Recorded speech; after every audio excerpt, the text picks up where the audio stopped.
Hello everyone, Professor Philip Travis here, and this week we're going to look at the military and also diplomatic history of the American Revolution.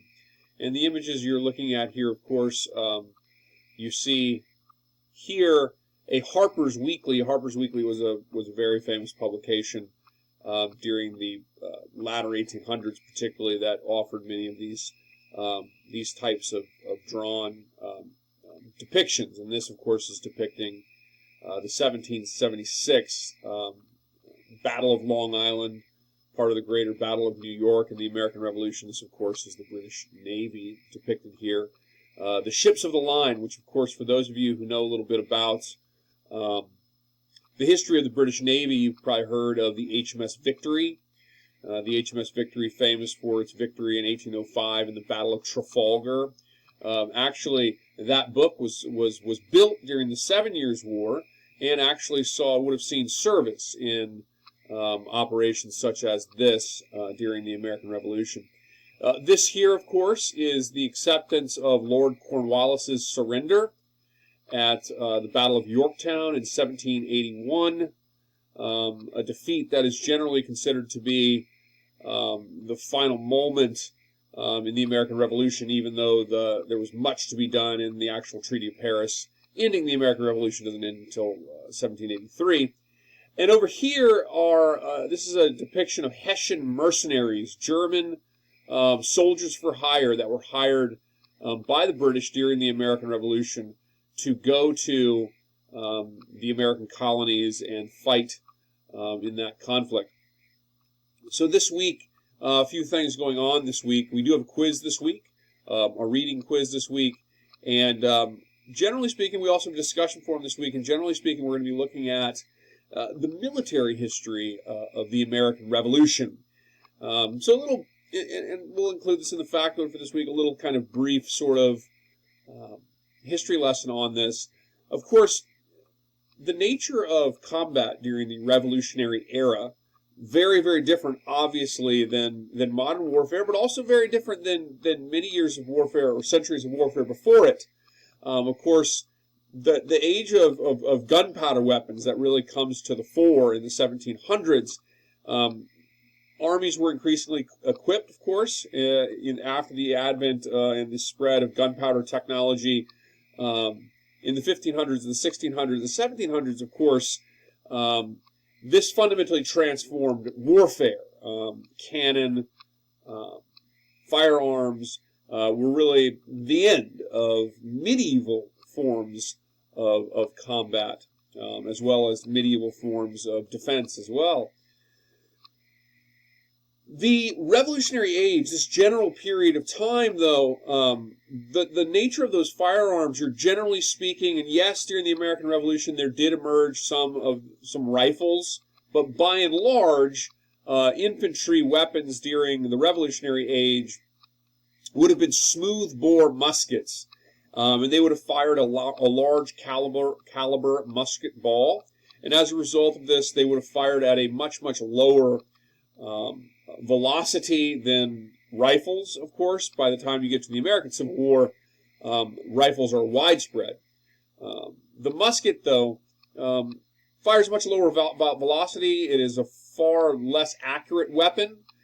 And as a result of this, in order for modern armies, or armies in the gunpowder age and the American Revolution, in order for them to be effective, they had to be highly trained.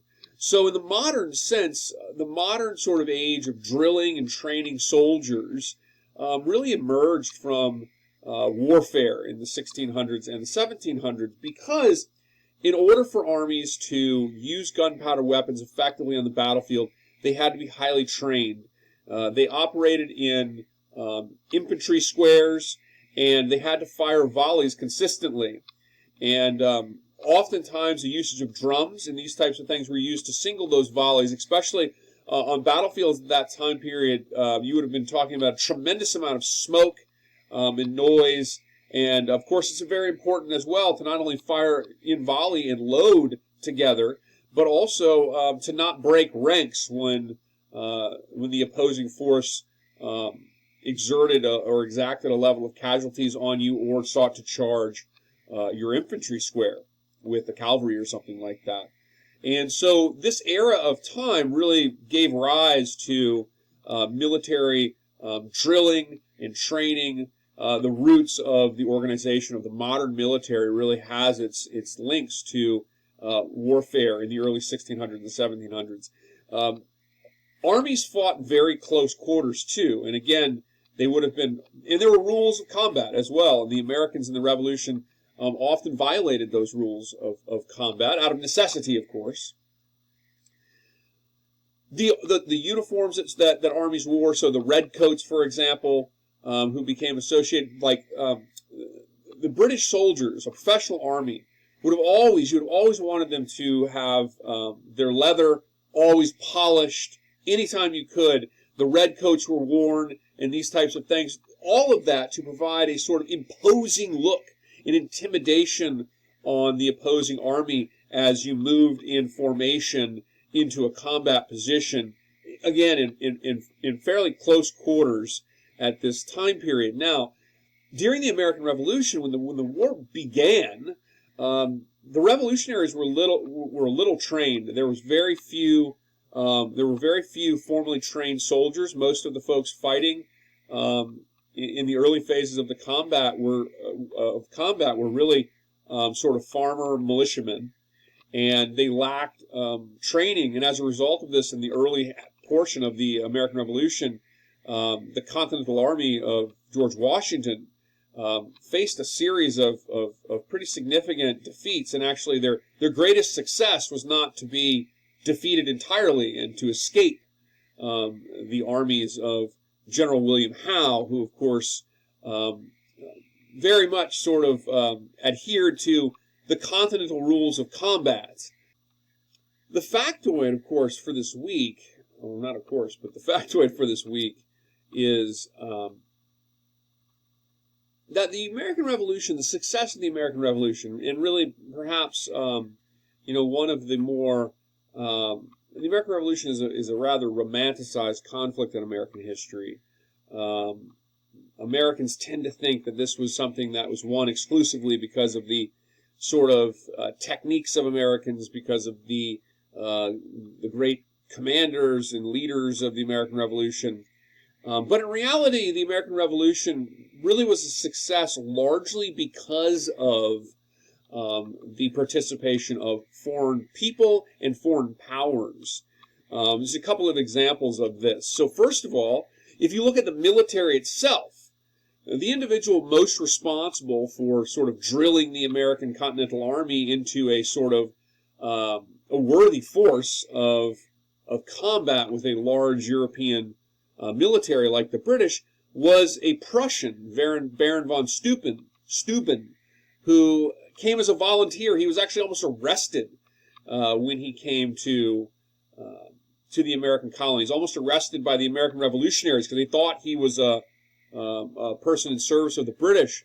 But Baron von Steuben, of course, went to Valley Forge, worked with George Washington. They couldn't guarantee him any pay, but he ultimately played a fundamental role in training American soldiers, training them on things like how to use a bayonet, training them on things, also basic things like where to position your latrine in a camp, because of course if you position it in an area that goes into the water you're going to drink, of course that will make soldiers sick.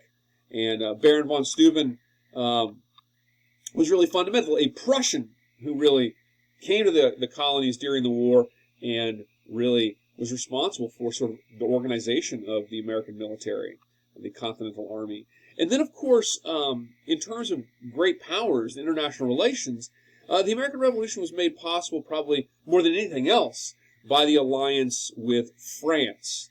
That, of course, was formalized following the Battle of Saratoga. And, of course, following the formalization of the Franco-American alliance, it was France who, at the Battle of Yorktown, served with the United States on the ground, or the Americans on the ground, to make that battle a success. It was, of course, the French Admiral de Grasse who used the French Navy to make the Battle of Yorktown a success. the French helped to supply, to train, to aid the Americans in the conflict. And, of course, many of you are probably aware of individuals like Marquis de Lafayette. And, of course, this, believe it or not, this was sort of a contribution that was somewhat overlooked in American history for a long period of time. Famously, Samuel Flagg Bemis, who was the famous historian during the early 20th century, his American Revolution history was a landmark history. It really became the embodiment of how Americans thought about the Revolution. But it largely sort of attributed the American success most to the Americans themselves, and tended to downplay the importance of the contribution of foreign powers. That all changed in the 1980s. A little historiography for you. In the 1980s, a historian named Jonathan Dull, yes, believe it or not, his name was Jonathan Dull, a historian, but Jonathan Dull wrote a landmark work on the American Revolution in the 1980s, and in this, he argued, in contradiction of Bemis, that actually the American Revolution was a success because largely of the contribution and the role of the international world in the conflict.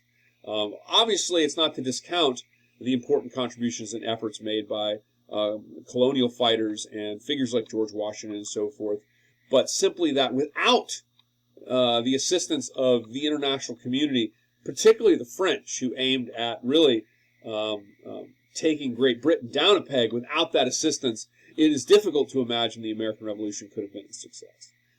So that's the factoid for this week. The factoid is just summarize the gist of whatever points from this announcement you find most interesting, and post that in the Extra Credit discussion forum, and let's have a great week. I'll see you in the discussion forum this week.